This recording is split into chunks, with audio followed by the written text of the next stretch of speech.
New cards, PogChamp. New cards, PogChamp. We've got just a few new cards, but hopefully we can yap about them for 8 minutes and meet mid-roll.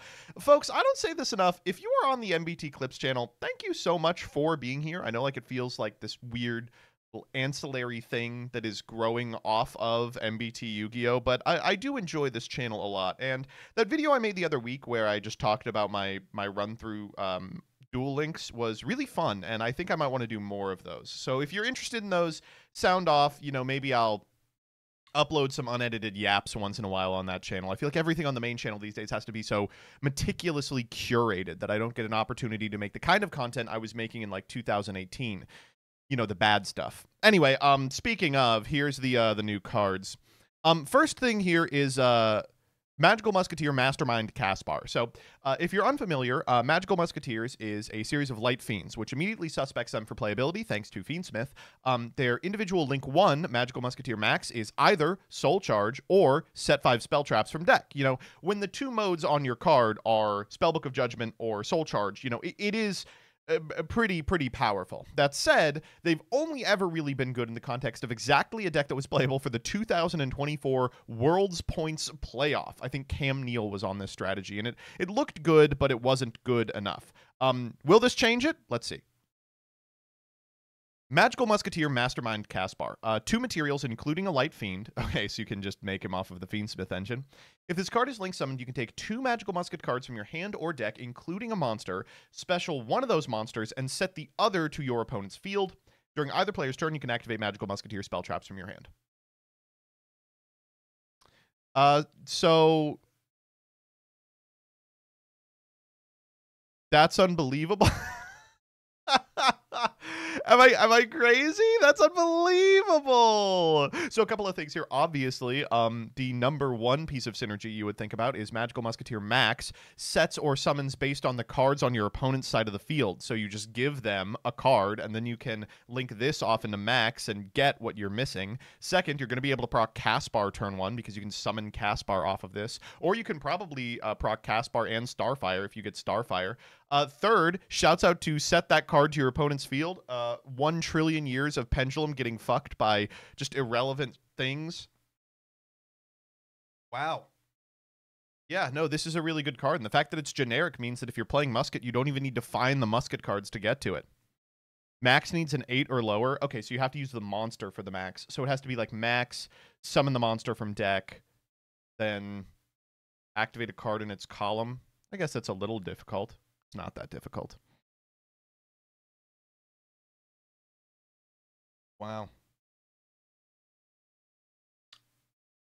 Yeah, that's a really strong card. You know, that said, I don't know if it's going to make Magical Musket playable. That deck is a lot more playable than people expect because, you know, it was playable at a Worlds level just a couple of months ago. But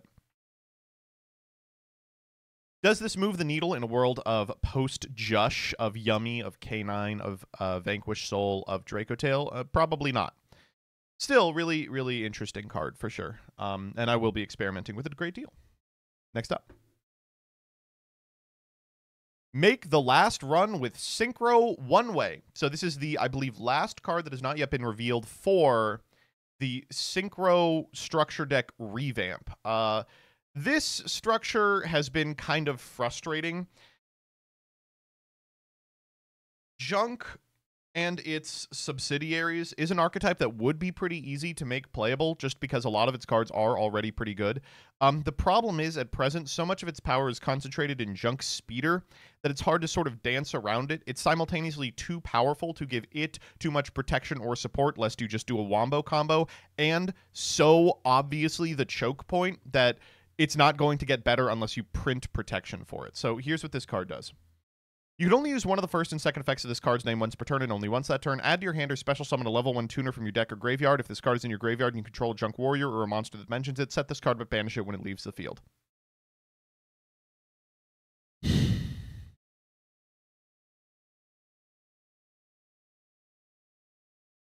It's abysmal dog shit. What? Who cares? What?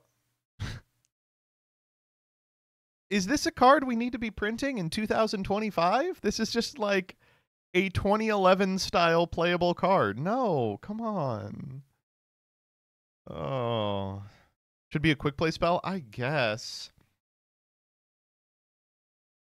Oh, man. And I mean, I hate to prognosticate from this position, but this makes me think that the junk stuff in the structure deck is going to make an absolute zero splash on the metagame. I'm willing to be wrong, a la Tenpai, a la Sky Striker, but everything I've seen from that deck is like, here's some cool cards that are like hole fillers in a strategy that is just not competent. A strategy that just is not good enough. Going to be insane and masochist in 2 years. Yeah, once Alex pulls Speeder, it's going to go crazy. All right, next up. Strike it rich with Treasure Panther V-Jump card. You can only use the first, second, and third effect of this card's name each once per turn. If a set monster is on the field, you can special summon this card from your hand. You can target up to 3 set monsters, change them to attack position. Then if you change 3 monsters to attack position, inflict 900 damage to your opponent. If this card is flipped face up, you can send a normal monster from your deck to the graveyard. So this is supposed to be a send up to like Treasure Panda that like cares about normal monsters, right? Obviously the application of this card is Mimighoul. You use one of your Mimighoul's effects, you special summon it to your opponent's side of the field, then you can special summon the Treasure Panther from your hand, target your opponent's card, flip it to attack, and then get its effect. Usually you'll get like a slime and just go plus infinity. And then you can send your white dust on. No, the reason I think this card is not playable, however, is that Mimighoul already has a card that does that. They already have Archfiend? I guess this one doesn't take your normal. I don't know. It's such a tough sell because you're asking to open a 2-card combo, right? A Mimighoul plus this guy. It's an unsearchable 3 of. But, I mean, every card in the deck is a Mimighoul. And this doesn't ever resolve a hand that's bricked, but does make your hands that contain a play a trillion times better. It's a really hard card to place.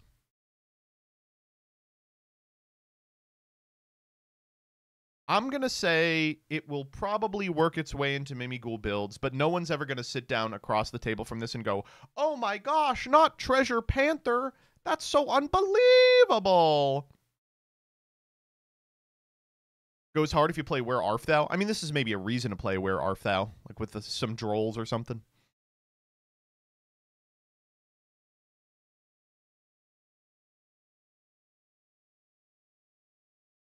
Ripplebird just does this, but better. Isn't Ripplebird an Xyz?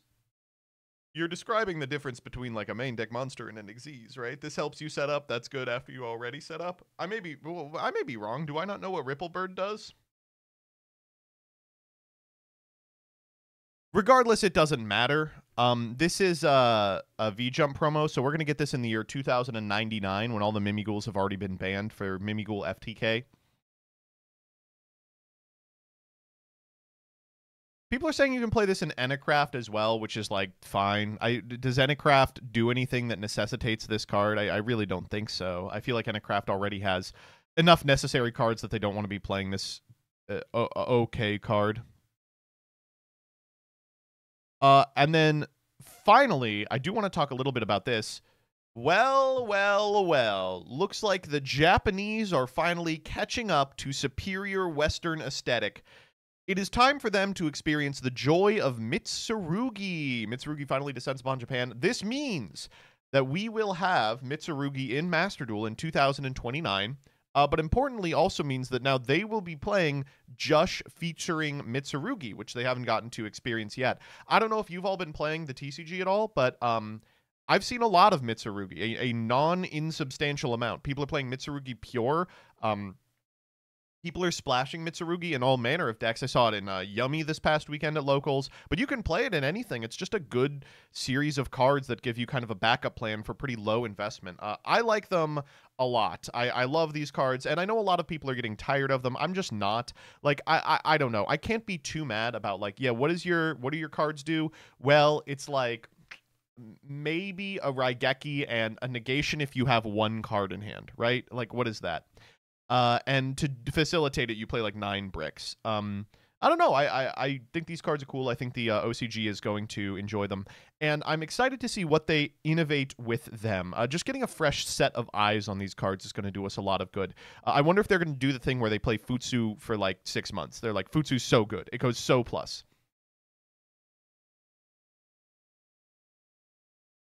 Will they give Mitsu the OCG card that breaks it? That's the thing, is like frequently when a TCG archetype makes it over to the OCG, they give them like a bonus card that resolves all the issues, but Mitsurugi doesn't have any issues.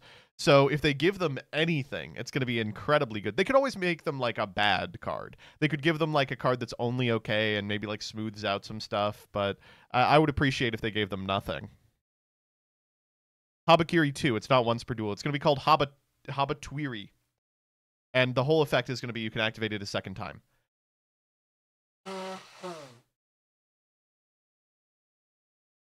Habanero, that's a good name for it. Man, Habakiri, what a cool card. Maybe one of my favorite card designs of all time. How baller is this?